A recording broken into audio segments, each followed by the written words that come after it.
الحمد لله نحمده ونستعينه ونستغفره ونؤمن به ونتوكل عليه ونعوذ بالله من شرور أنفسنا ومن سيئات أعمالنا من يهد الله فلا مضل له ومن يضلله فلا هادي له ونشهد أن لا إله إلا الله وحده لا شريك له ونشهد أن سيدنا وسندنا وإمامنا وحبيبنا وشفيعنا وهادينا ومرشدنا ومولانا محمدا عبده ورسوله أرسله بالحق بشيرا ونذيرا وداعيا إلى الله بإذنه وسراجا منيرا أما بعد فقد قال النبي صلى الله عليه وسلم أفضله لسان ذاكر وقلب شاكر وزوجة مؤمنة تعينه على إيمانه أو كما قال صلى الله عليه وسلم. بزرگان محترم، عزیزان گرامی، السلام علیکم ورحمۃ اللہ وبرکاتہ. ترمذی شریف کی یہ روایت حضرت ثوبان رضی اللہ عنہ کی پچھلے 2 جمعوں سے آپ کی خدمت میں پیش کی جا رہی ہے.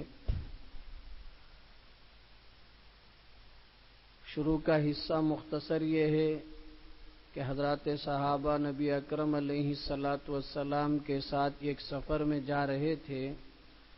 آیت کریمہ سورہ توبہ کی نازل ہوئی، جس میں یہ بات تھی کہ جو لوگ سونا چاندی اکٹھا کر کے رکھتے ہیں، اللہ کے راستے میں خرچ نہیں کرتے ہیں، یہی سونا چاندی کل قیامت کے دن جہنم کی آگ میں تپایا جائے گا، پگھلایا جائے گا، اور جن کا یہ سونا چاندی ہے ان کی پیشانی پر، ان کے مونڈھوں پر، بازوؤں پر، ان کی پیٹھوں پر داغا جائے گا اور کہا جائے گا کہ یہی وہ خزانہ ہے جسے تم دنیا میں اکٹھا کر کے رکھتے تھے، لو اس کا مزہ چکھو. تو حضرات صحابہ آپس میں بات چیت کرنے لگے کہ سونا چاندی کے بارے میں یہ آیت کریمہ نازل ہوئی ہے. اگر ہم کو معلوم ہو جاتا کہ کون سا مال اچھا اور نفع بخش ہے تو ہم اس کو حاصل کرتے، اس کو اپناتے. تو اللہ کے نبی علیہ الصلاۃ والسلام نے اس موقع پر یہ باتیں ارشاد فرمائی کہ جسے یہ 3 چیزیں مل جائیں تو اس کے لیے گویا کہ بہترین نفع بخش مال ہاتھ لگ گیا. تو ان 3 چیزوں میں سے پہلی چیز کا بیان گزشتہ جمعہ پورا ہوا، ذکر کرنے والی زبان، افضلہ لسان ذاکر، جو زبان اللہ کے ذکر سے تر ہو، ہمیشہ اللہ کا ذکر میں مشغول رہے، ایسی زبان جس کو مل جائے بہت نفع بخش مال مل گیا. سونا چاندی اصل نفع بخش نہیں ہے، بلکہ اگر کسی کو ذکر کرنے والی زبان مل گئی، یعنی ہماری زبان سے اللہ کا ذکر ہو گیا، تو ہمیں بہت بڑا نفع والا مال مل گیا۔ اللہ ہمیں ہمیشہ آخر دم تک اس کے ذکر میں اپنی زبان کو مشغول رکھنے کی توفیق عطا فرمائے۔ دوسری چیز جس کے بارے میں اللہ کے نبی علیہ السلام نے فرمایا، افضلہ قلب شاکر، شکر کرنے والا دل۔ تو معلوم ہوا کہ دل کی مختلف شکلیں اور قسمیں ہیں۔ ایک دل وہ ہے جو اللہ کا شکر بجا لائے، اور ایک دل وہ ہے جو اللہ کا شکر ادا نہ کرے۔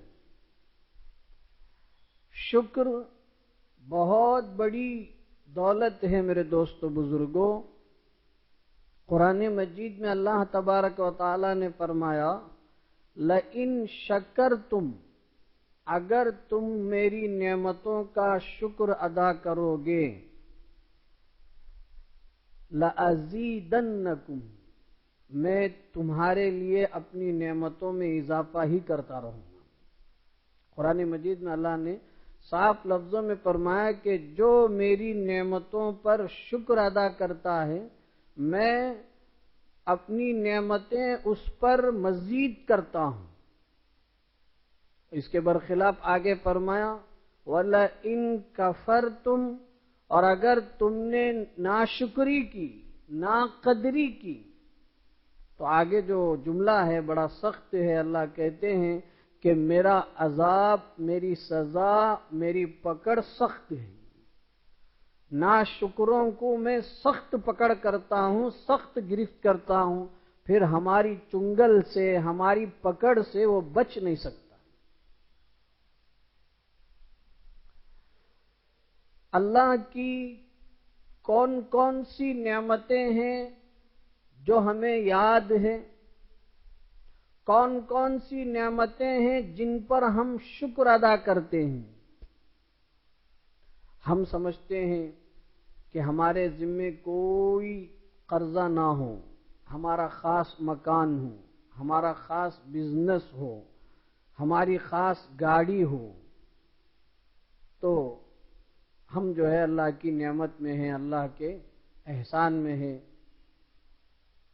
اگر قرضہ ہے، بیماری ہے، خاص مکان نہیں ہے، اپنی کوئی خاص سواری نہیں ہے، تو ہم سمجھتے ہیں کہ اللہ کی ہم پر کوئی نعمت نہیں ہوئی۔ عام طور پر ایک ماحول یہی ہے۔ جو آدمی کسی ٹینشن کے بغیر رہ رہا ہے، وہ سمجھتا ہے کہ اللہ کی مہربانی مجھ پر ہے، اور جس کو حالات سے دوچار ہونا پڑ رہا ہے، پریشانیاں پیچھے پیچھے آ رہی ہیں، تو وہ یہ سمجھ رہا ہے کہ اللہ کی مجھ پر کیا مہربانی ہے، کیا اس کی نعمت ہے، اس کا میں کیا شکر ادا کروں۔ میرے دوستو بزرگوں، اس سلسلے میں ایک بات ہمیں یاد رکھنے کی ضرورت ہے۔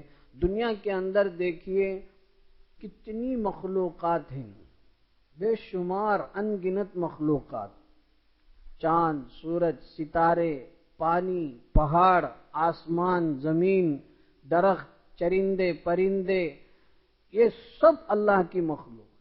ہم ایک منٹ کے لیے ٹھنڈے دماغ سے سوچیں، اگر مجھے آپ کو اللہ ایک گندے نالی کا کیڑا بنا دیتا، سانپ بنا دیتا، بچھو بنا دیتا، مچھر بنا دیتا، مکھی بنا دیتا، چونٹی بنا دیتا، مکوڑا بنا دیتا،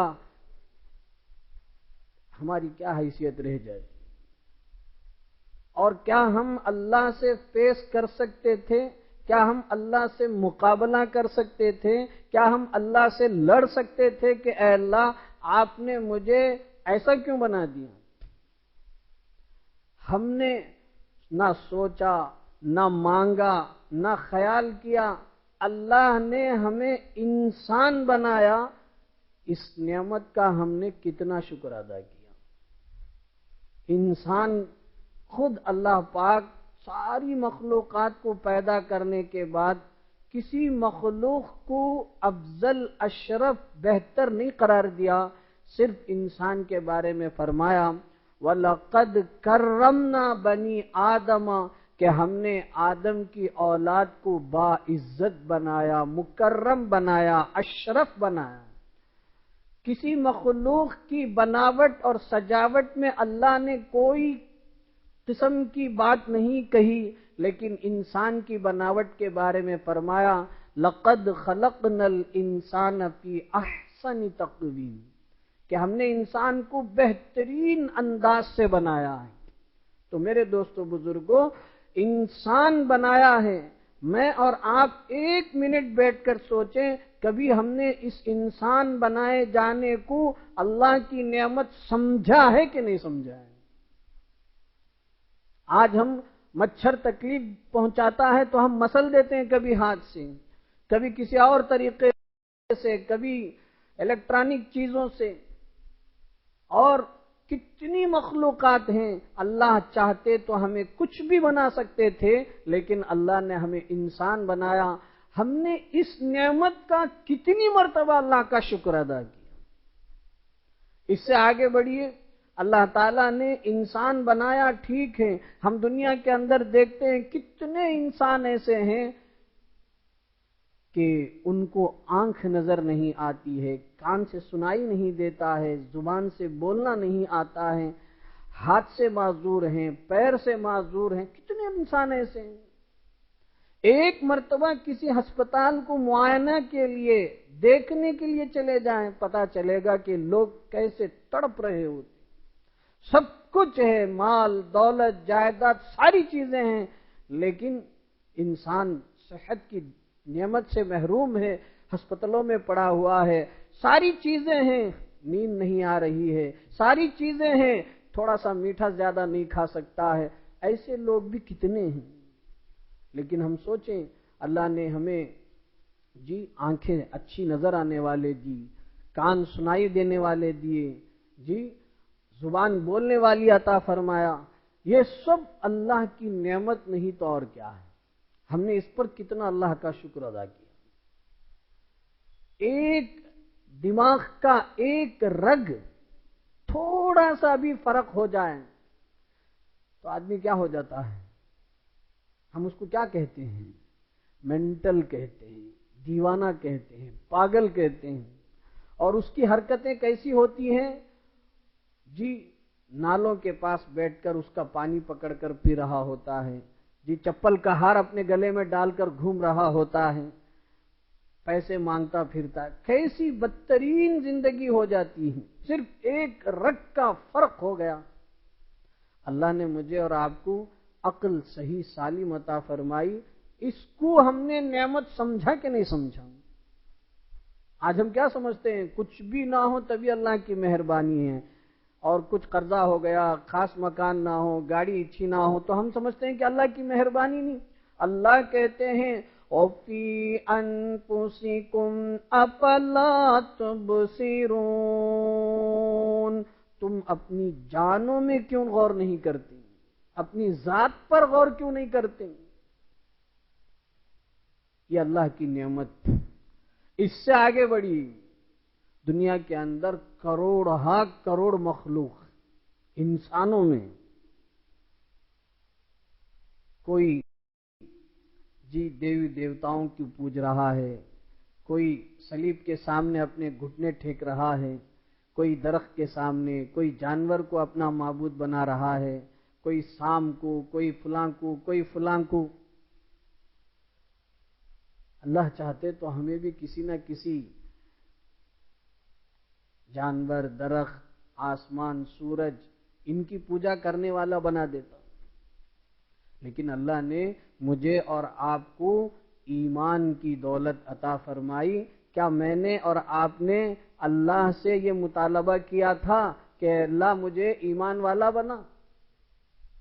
اللہ کی مہربانی ہوئی، اللہ کا فضل ہوا کہ ہم ایمان والے بنے۔ میرے دوستو، بزرگوں، عزیزوں، ہم سوچیں اس نعمت کا ہم نے کتنی مرتبہ اللہ کا کم از کم اے اللہ آپ کا شکر ہے کہا ہوں. اگر نہیں کہا ہے تو اب دل سے زبان سے ہم کہیں اے اللہ، کہیں اے اللہ آپ نے ہمیں ایمان کی نعمت عطا فرمائی، آپ کا شکر ہے. ہم کہیں اے اللہ آپ کا شکر ہے، آپ کا احسان ہے. میرے دوستو بزرگوں، شکر ہمارے جسم کے رگ رگ سے نکلنا چاہیے. رواں رواں کہیں کہ اللہ آپ ہی کا شکر ہے، آپ ہی کا شکر ہے. شکر کرنے والے بندے اللہ کو بہت پسند ہیں، اتنا پسند ہیں، اتنا پسند ہیں. ہم نے کئی مرتبہ سنا، کتابوں میں پڑھا ہوگا، بیانات میں سنا ہوگا کہ نبی اکرم صلی اللہ تعالی علیہ وسلم اتنی لمبی نمازیں پڑھتے تھے کہ پیر میں ورم کہتے ہیں سوجن، ہماری زبان میں لینگویج میں کہتے تو چمٹی پکڑ لینا. ہم تھوڑی دیر بیٹھے رہے اور جب اٹھے ایک ہی سمت میں ایک ہی جانب میں بیٹھ کر جب اٹھیں گے تو ہم کیا کہتے ہیں؟ پیر پکڑ لیا ہے، چمٹی پکڑ لیا ہے. اس کو کہتے ہیں ورم آ جانا. وہ سند ہو جاتا ہے، وہ حصہ بالکل سند ہو جاتا ہے، ایسا محسوس ہوتا ہے کہ پیر ہمارے جسم میں ہے نہیں. پیغمبر علیہ الصلوۃ والسلام ایسی نماز پڑھتے تھے، اتنی لمبی لمبی نماز پڑھتے تھے. اور پیغمبر کا یہ معمول تھا. ایسا نہیں کہ حضور نے کبھی پوری زندگی میں ایک مرتبہ ایسا کیا ہو. حضور ہمیشہ ایسی جتنی دیر قرات کرتے اتنی دیر رکوع کرتے، اتنی دیر سجدہ کرتے. قرات، سجدے، رکوع سب لمبی لمبی نمازیں پڑھتے.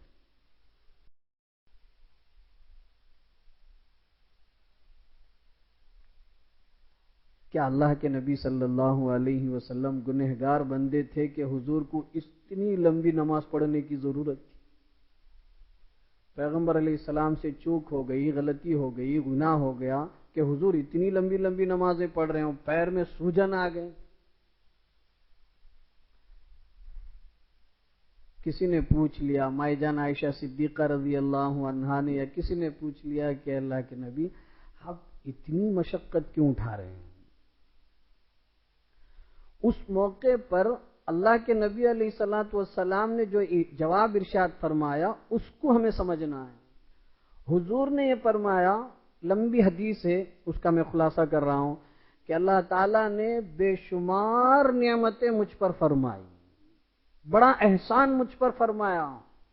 اس احسان اور اس نعمت کے بدلے میں افلا اکون عبدا شکورا، پیغمبر نے فرمایا کیا میں اس اللہ کا شکر گزار بندہ نہ بنوں؟ شکر گزار بندہ بننے کے لیے پیغمبر علیہ الصلوۃ والسلام اتنی طویل اور لمبی نمازیں پڑھتے تھے.